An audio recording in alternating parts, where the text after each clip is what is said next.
All right. Good morning, good afternoon, everyone. Oxygen. All right. My name is Chris. I am currently here in the lovely second office of Oxygen, and I will be talking to you about Jean-Jacques Dessalines. So, an amazing thing about being Haitian is having such a wealth of knowledge and history behind your culture. Not many people don't have it the way that we do. For example, as we all know, as our my lovely head host has told you many times on her own account, um, we were the first Black Republic. We helped free other nations throughout our history, especially as being essentially an island of slaves that band together with their cunning, their ingenuity, and their resilience. Now,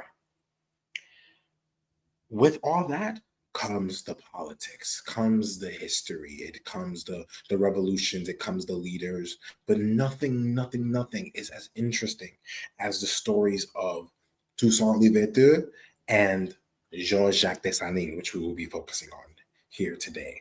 Jean-Jacques Dessalines, for those who don't know, if you've ever seen a Haitian with instead of a blue, like the same Haitian flag, right?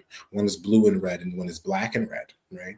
The black and red was Jean-Jacques Dessalines' kind of like trademark flag. It was essentially the original flag of the revolution until it was changed to red and blue. Now, mind you, although I did do some research in this, the my notes are currently not loading.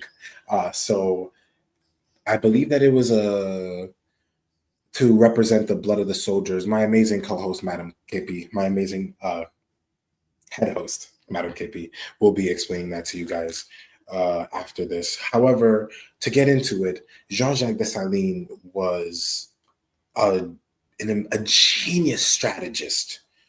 And it gets to a different level when you realize that he did not know how to read or write. Factually speaking, especially as slaves, you are not taught to be educated because that's not in your slave owner's power. You see what I mean? When you know of knowledge, knowledge will free you from any chains, whether they are French, English, British. You know what I'm saying? And this is what the knowledge is. This is what oxygen is. This is what books are. This is what we do. This is what we do is spreading knowledge. So let's get into it.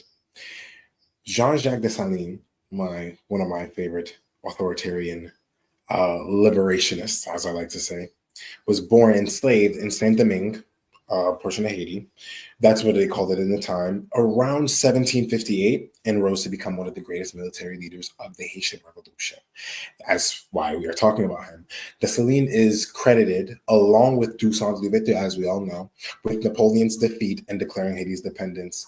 And as some of us American Haitians like to call it, Subjumu Day, January 1st, 1804, making it the first Black republic and the second independent nation in the Americas. Insanity, by the way. Fun fact, during the Civil War, America refused to recognize Haiti as a state or any of its own sovereign political entity because of the fact that, literally, like, let's just look at it. Let me talk to you guys as it is. That's an island of free slaves that it will push a wrong message to the South and to the North and cause even more discourse in between the American nations because they were doing the whole North-South slavery thing at the time, as we all know. So he named the country Haiti, right? When originally it's Haiti from the Taino people that were indigenous to the land before them, which is insane, by the way, because think about it. In America, they desecrated and violated the Native American population that was here already. Christopher Columbus did not discover anything. He didn't discover anything. People were already living here. Same thing with Haiti before the mass exodus of slavery and colonization to that island, creating our people and our heritage. But before that, right, let's get back on track. To show respect to the natives of the land that they were inhabiting, Jean-Jacques Dessalines, genius strategist, mind you, thought, let's give homage because the colonizers, the British, the English, the American, whatever you want to call it, will find a group of people, find their land, and disrupt them systematically until their presence and identity is no longer with us. That's crazy. And Jean-Jacques Dessalines thought of being better than his oppressors. Isn't that beautiful? Next point.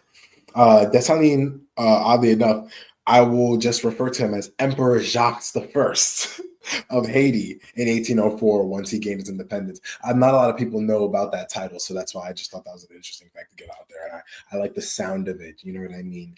My Haitian emperor. His strong leadership and uncompromising stance against colonial powers made him both feared and admired, and today he's celebrated as a founding father of Haiti. Now, here's something very, very little more niche and more interesting about Jean-Jacques Dessalines.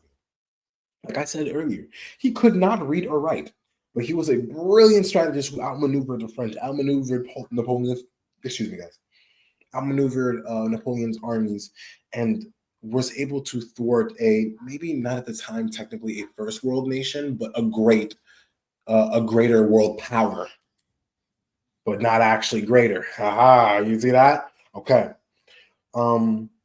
Now, funny thing is, remember how I told you earlier he crowned himself emperor? Emperor was just the title. Very cool title, but it was just a title because according to historians, he actually lived a very modest lifestyle after he was crowned. It was actually very almost like kind of like a thing to the people, like I'm like, he is one of us, yes, but he's reminding us that he's one of us and he's one of the people.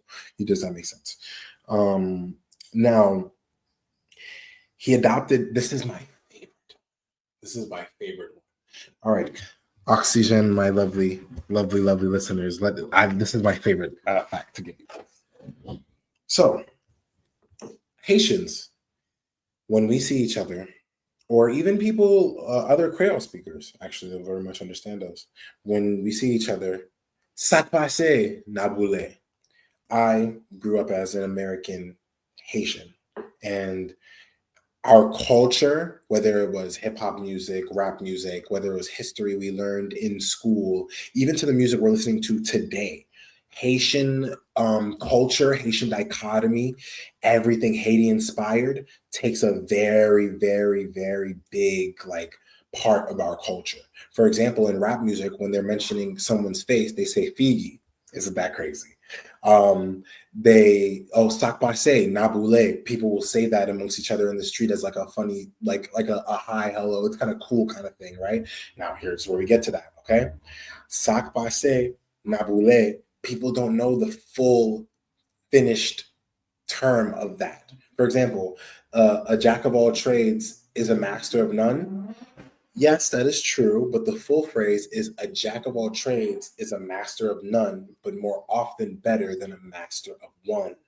Those are the full phrases that people humanity, culture tends to forget, in the fact that it's easier to remember things that are shorter because we're not the brightest humans.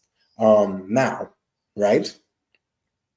Coupe tête, boule caille was the motto that Jean-Jacques Dessalines, Emperor Jacques, if you will, had adopted, which for my non-Creole speakers who are joining us, who are here, that means coupe tête means to chop off their heads, so to decapitate them, and boule caille means to burn the house or burn their houses. So it roughly translates to cut their heads, burn their houses. Now, violence should not take place in this world today. But can we not acknowledge that violence was needed in the face of oppression? The disgusting and horrible things that still happen to Black and Haitian people specifically today. We cannot sit by and allow our world to take us by and think, oh, we can't get violent. Sometimes you have to get angry. Sometimes you have to get violent. And these are our former ancestors, our godly ancestors.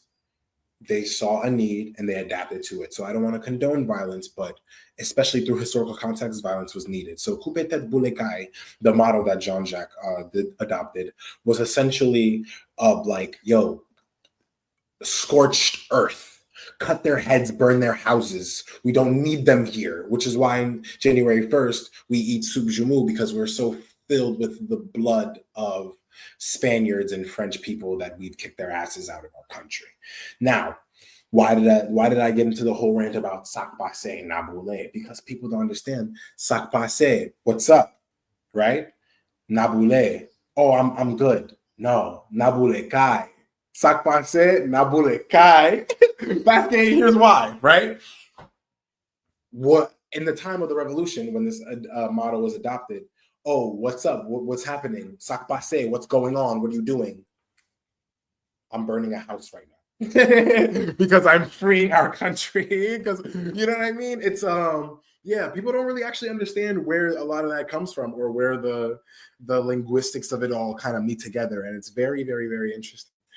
And that was that's why literally to this day I have a Jean-Jacques Dessalines sticker on the back of my car. It's one of my greatest. It's one of my goats. And now, although that was beautiful, I want to give you guys a wrap up as our time is coming to an end, but I wanted to share one more thing with you and let it lead to a point of significance. So my last fact is he is revered. Jean-Jacques Dessalines, Emperor Jacques, is revered as one of Haiti's greatest revolutionary heroes. Now, unfortunately, due to the circumstances of their generals and political power moves, unfortunately, his assassination was carried out by some of his own generals. Why? Because one general wanted to represent the mixed race of Haitians, the lighter skinned Haitians, and one was a darker skinned general who saw that Emperor Jacques' reign would lead to a shift in the power dynamic that wouldn't have been beneficial for them. So they had assassinated him. He was shot and killed on at DuPont. Excuse me, my guys, my notes were glitching, but Pont Rouge near Port-au-Prince, as my native Haitians definitely know.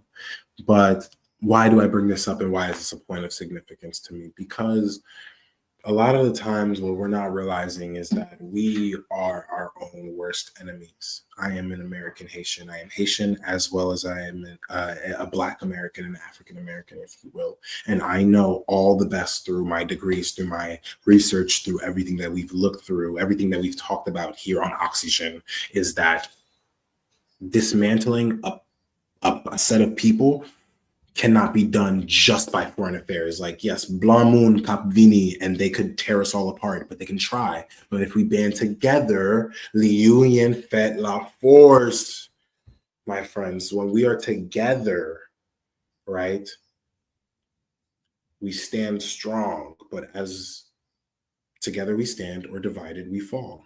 And the reason why I say that is because he was taken out by his own generals and foreign influence. You see what I mean? You guys, we hate our Blackness. We hate our Black brothers and sisters. We hate our Haitian brothers and sisters. We hate ourselves.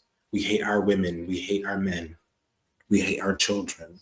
We hate and divide from those around us because that's what those that are committing the real atrocities are doing right now.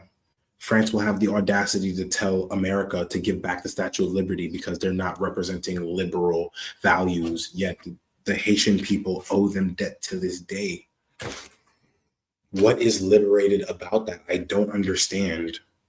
We are nations of hypocrisy built amongst people that don't know any better, that won't know their history unless we tell them, unless Madam KP tells them, unless Oxygen is here in places like us to tell you guys. So thank you for tuning in, everyone, for listening.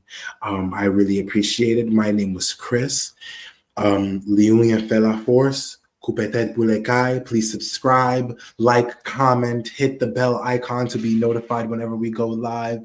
And we love you guys. Passez une bonne journée, okay, you guys? Thank you so much.